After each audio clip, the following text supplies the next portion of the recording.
3.5 miles beneath the Pacific, a robot camera moves over a wreck the United States Navy spent 70 years refusing to look for.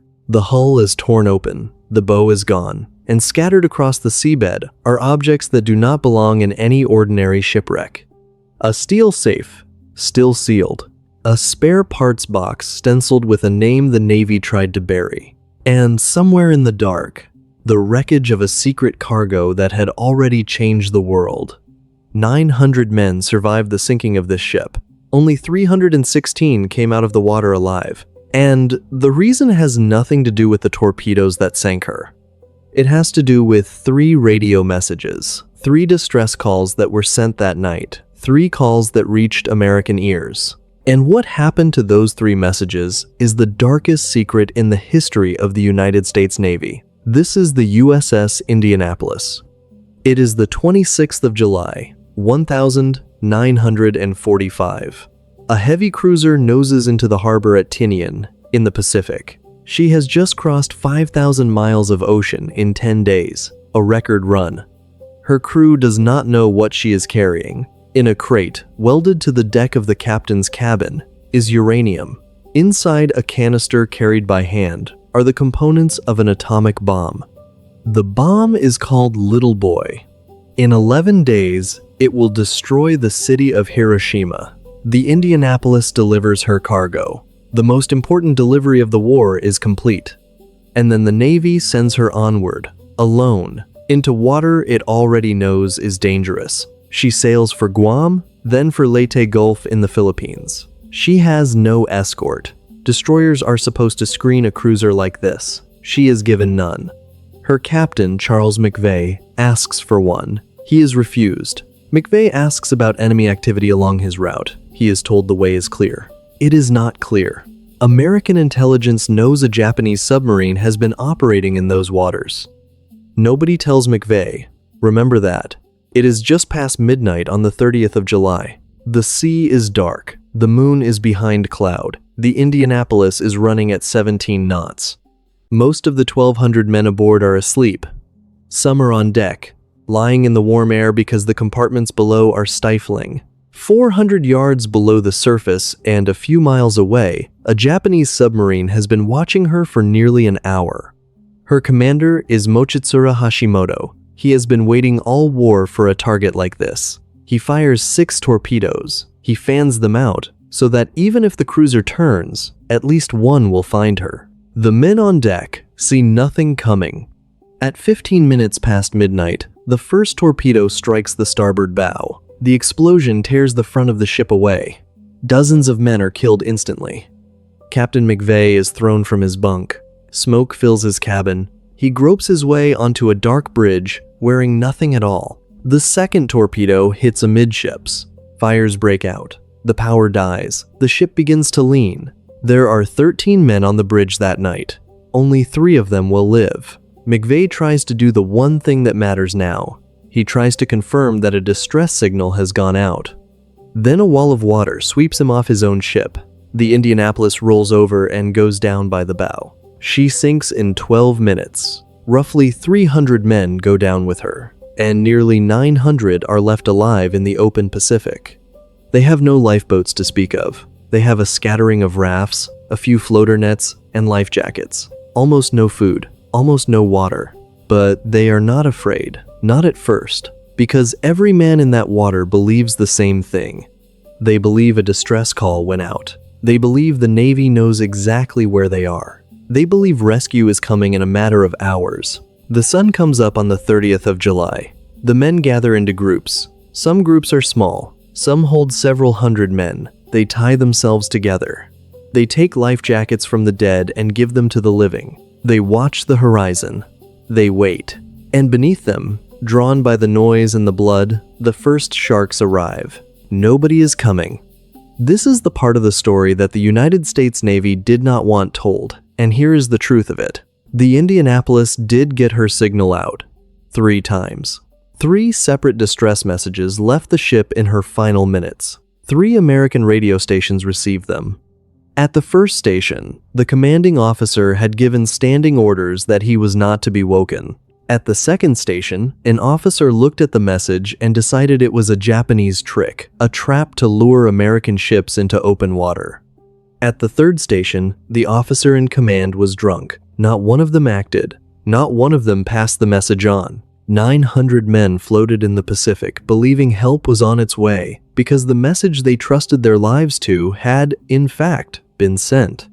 It had simply been thrown away. The second day begins. The sun is merciless. Salt water eats the skin. Bunker oil coats the men's faces and burns their eyes. Thirst becomes the enemy. The men have been told, over and over, not to drink the sea. Some of them drink it anyway. The ship's doctor, Lewis Haynes, later described what happened to the young ones. Take away their hope, take away their water, and they would drink the salt water and go fast. They would sicken.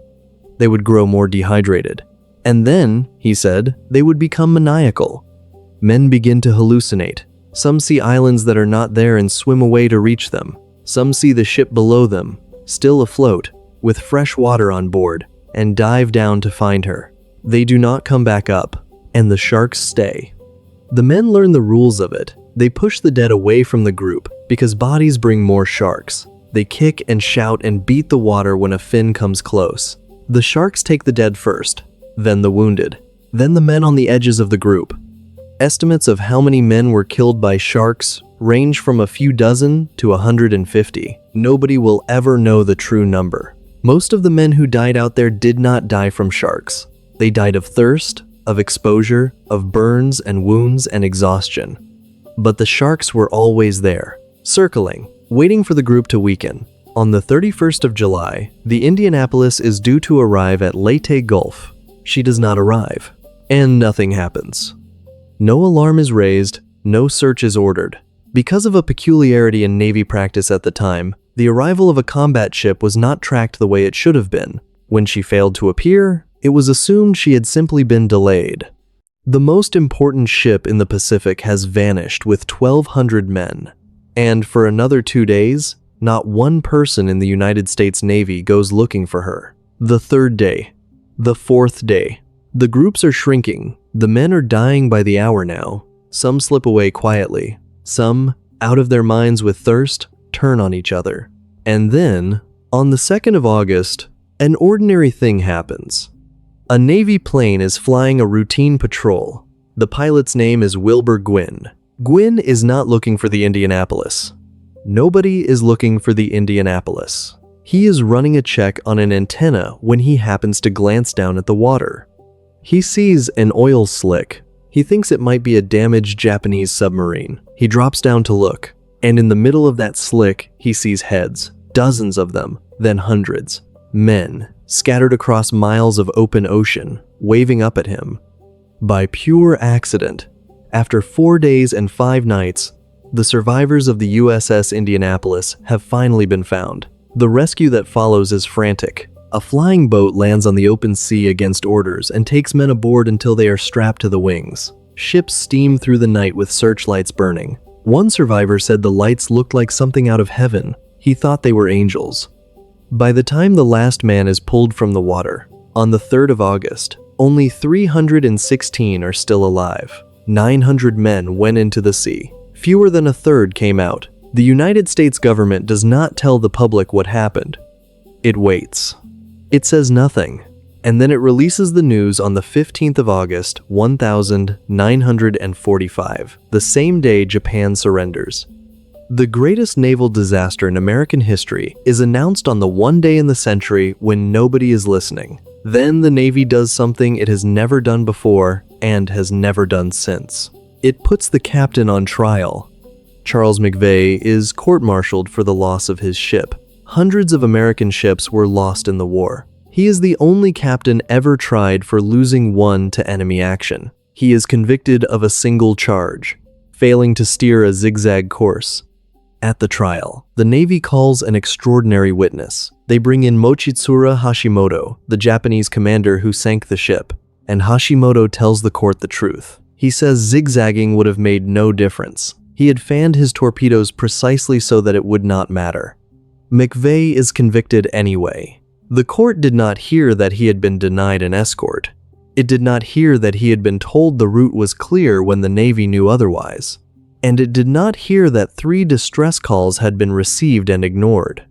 The sentence was later set aside. McVeigh stayed in the Navy and retired an admiral. But the letters kept coming. For years, from the families of the dead. One of them arrived at Christmas. "Our family's holiday would be a lot merrier," it read, "if you hadn't killed my son." In 1968, Charles McVeigh walked out onto his front lawn and took his own life. He was 70 years old. In his hand was a small toy sailor. It had been given to him as a boy, for luck. The story might have ended there. It did not, because of a child. In 1996, an 11-year-old Florida boy named Hunter Scott watched a scene in a movie about a survivor of the Indianapolis and decided to look into it for a school history project. He read everything. He wrote to the survivors. He interviewed scores of them. And a schoolboy's history project became a campaign, and the campaign reached the Congress of the United States. Survivors testified, documents surfaced, and in the year 2000, the Congress passed a resolution stating that Captain Charles McVeigh was exonerated for the loss of the USS Indianapolis. He had been dead for 32 years. In August of 2017, an expedition funded by a private American found the wreck at last. She lies more than 18,000 feet down on the floor of the Philippine Sea. She is the deepest major warship wreck ever discovered. No American warship has ever lost more men. The safe is still down there. The wreckage is still down there. And so are the nearly 900 men who never came home. 3 signals went out that night. 3 men heard them. 3 men did nothing. 1 was asleep. 1 was suspicious. 1 was drunk. Which of those 3 do you think has the most to answer for?